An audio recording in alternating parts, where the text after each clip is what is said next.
আসসালামু আলাইকুম। কড়াইতে তেল দিয়ে দিলাম। আজকে রান্না করব কচুরলতি দিয়ে চিংড়ি মাছ দিয়ে নারকেলের দুধ দিয়ে একটা মজার খানা। এজন্য আগে চিংড়ি মাছটা ভেজে নেব।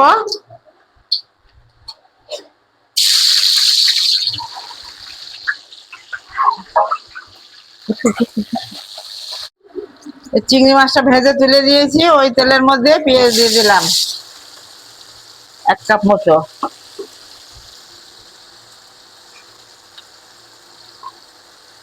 দিয়ে পেঁয়াজটা ভেজে নিই।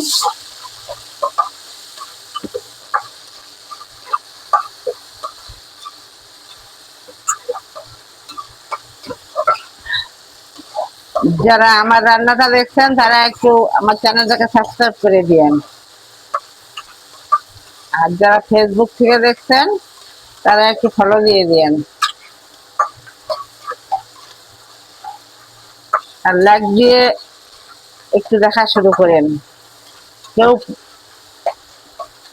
না দেখে চলে যাবেন না, পুরাটা দেখেন। রান্নাটা পুরাটা না দেখলে তো বুঝবেন না আমি কত মজার মজার রান্না করি।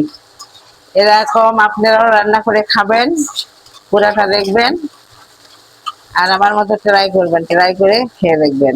আমি তো ট্রাই করি না, আমি সব সময় রান্না করি। আমারটা দেখে আপনারা ট্রাই করবেন। আমি চাই যে আমার রান্নাগুলো আপনাদের মধ্যে বেঁচে থাক, এটাই আমার চাওয়া। এই জন্য লাইক করবেন, শেয়ার করবেন, আপনাদের বন্ধু বান্ধবের মধ্যে শেয়ার করে দেবেন, তারাও আমার রান্নাটা যদি পছন্দ হয় করে খাবে। এটাই চাচ্ছি আপনাদের কাছে। কমেন্ট করে বলবেন আমার রান্নাটা কেমন। রান্না করবেন, করে খেয়ে বলবেন যে আমার রান্নাটা কেমন। নাহলে আমি বুঝবো কি করে যে আপনারা আমার রান্না খেয়েছেন, করে ট্রাই করেছেন, ভালো লেগেছে আপনাদের আমার রান্না। এই জন্য বাসায় ট্রাই করবেন, করে আমাকে কমেন্টে জানাবেন।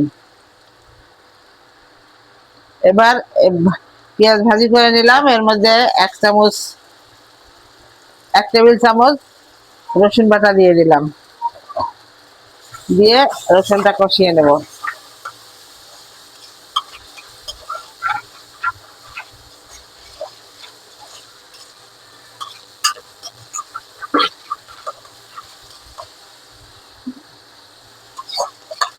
এই যে মশলা তেল উঠে গেছে, এবার গুঁড়া মশলা অ্যাড করব।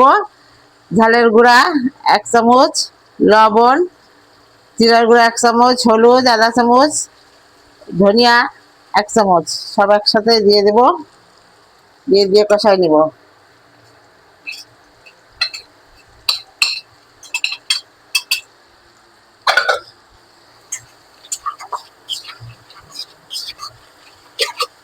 এবার একটু পানি দেব, কিন্তু পানির বদলে কি দেব, এই দেখেন প্রথমে বলেছিলাম নারকেলের দুধ দিয়ে আজকে রান্না করব, কিন্তু নারকেলের দুধ না দিয়ে দুধের প্রথম যে দুধ বের করার সময় প্রথম যেটুকু বেরোয় ওটাকে বলে কি ননি, দুধের ননি যেটা, ওটা নারকেলের দুধের প্রথম যে ঘন দুধটুকু ওইটুকু দিয়ে কষাই নিব। তাহলে তরকারিটার ভিতরে একটা নারকেলের ভাজা ভাজা ঘ্রাণ আসে, সুন্দর লাগে। এটা শিখেছিলাম আমার শাশুড়ির কাছ থেকে। আমার শাশুড়ি প্রথমে নারকেলের চিপে প্রথম দুধটুকু বের করে রাখে, মশলা কষার মধ্যে দিয়ে কষাই নেয়। তারপরে যখন দুধ দেওয়ার দরকার হয় তখন দুধ দিয়ে দেয় ঝোলের পানি। আমিও ওইটা সেই বিয়ের প্রথমেই দেখেছিলাম, সেই থেকে আমিও ফলো করি। আমিও ওভাবেই রান্না করি, ভালো লাগে। এমনি এটা না করে দুধ দিয়ে রান্না করলেও মজা হয়, কিন্তু এটার স্বাদটা যেন আরো বেড়ে যায়। অনেকে মশলা এত কষায় না, বলে গুরু পাক হয়ে যায়। আমি কষাই রান্না করি, কারণ কি খাবো তো একটু ভালো করেই খাই। গুরু পাক হলে আর কি করা। তেল মশলা বেশি দিয়ে আমি, তেল মশলায় আমার তো মনে হয় অত ক্ষতি হয় না। তেলে একটু ক্ষতি হয়, কিন্তু তেল তো পরিমাণ মতো দিয়ে না রান্না করলে তরকারি টেস্ট হয় না। আমি দিয়ে রান্না করি, কিন্তু খাওয়ার সময় তেল উপর থেকে চামচ দিয়ে একটু ফেলে দিই, কিন্তু তরকারিটা টেস্ট হয়। আপনারা অনেকে তেল মশলা আলা দেখে হয়তো স্কিপ করে চলে যাবেন, কিন্তু না, পুরো ভিডিও দেখেন, দেখে দেখবেন যে তেল মশলা রান্না করে আপনারাও করবেন। তেল মশলা ফেলে কম দিবেন আপনাদের মতো। ঝাল, যেমন ঝালের গুঁড়া আমি কম দিই, লবণ আপনাদের স্বাদ মতো আপনারা দেবেন, আমার যেটুকু লাগে আমি দিই, এটাই নিয়ম। কিন্তু মশলার পরিমাণ, তেলের পরিমাণ একটু কম হয়ে গেলে তখন কিন্তু তরকারি টেস্টটা কমে যায়। এজন্য বলবো যে একটু বেশি করে দিয়েই রান্না করে, দরকার হলে তেলটা ফেলে দেবেন থেকে, তাতে টেস্ট হয় তরকারিটা। পরে খাবার সময় একটু চামচ দিয়ে তেলটা এক পাশ থেকে ফেলে দেওয়া যায়, ওটাও করতে পারেন। এটা করা লাগে না, যারা আজকাল সবাই তেল মশলা বেশি খায়। যাক, এখন বলতেছি, আপনারা রান্না করবেন, ট্রাই করবেন, খেয়ে দেখবেন, ভালো লাগবে। এবার মশলাটা কষানো হয়ে গেছে, এবার এই যে কচুরলতি গুলো কুটে ধুয়ে রেখেছি, এই যে এইভাবে দিয়ে দেব, দিয়ে একটু কষাই নিব।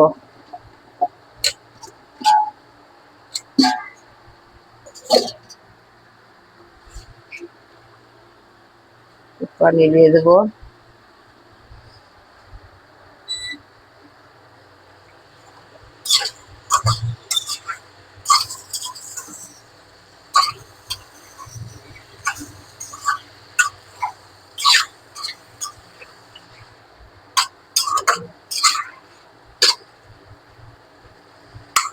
ব্যাস, হতে থাক। এই যে কচুরলতিটা কষাই নিয়েছি, কষানো হয়ে গেছে। এই পর্যায়ে মাছগুলো ভেজে রেখেছিলাম, সে মাছগুলো দিয়ে দিলাম। মাছগুলো দিয়ে একটু কষাই নিব। কষাই নিয়ে এবার নারকেলের যে দুধটা ছিল, সেই দুধটা দিয়ে দেবো এবার।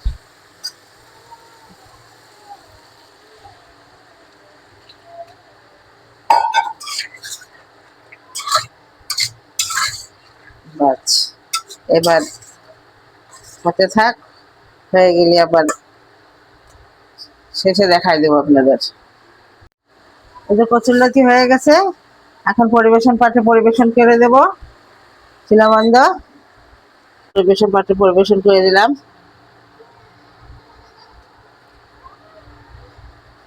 আপনারা একবার হলেও আমার এই রান্নাটা করে ট্রাই করে দেখবেন, কথা দিচ্ছি অনেক টেস্ট। আজ তাহলে আসি। আমার চ্যানেলটাকে আবারও বলি, লাইক করবেন, শেয়ার করবেন, সাবস্ক্রাইব করবেন, আর ভালো লাগলে আমার পাশে থাকবেন, এটাই আমার অনুরোধ। আসসালামু আলাইকুম। আসসালামু আলাইকুম। আজকে মিরান, আমি হচ্ছে কচুরলতি খাচ্ছি। আমার বাসায় সবাই ট্রাই করে দেখতে পারেন রান্নাটা, খুব মজা হয়েছে, আপনারা খেয়ে দেখতে পারেন। আর হচ্ছে আপনারা পাশে রাখবেন আর ভিডিওটা সাবস্ক্রাইব করে দেবেন।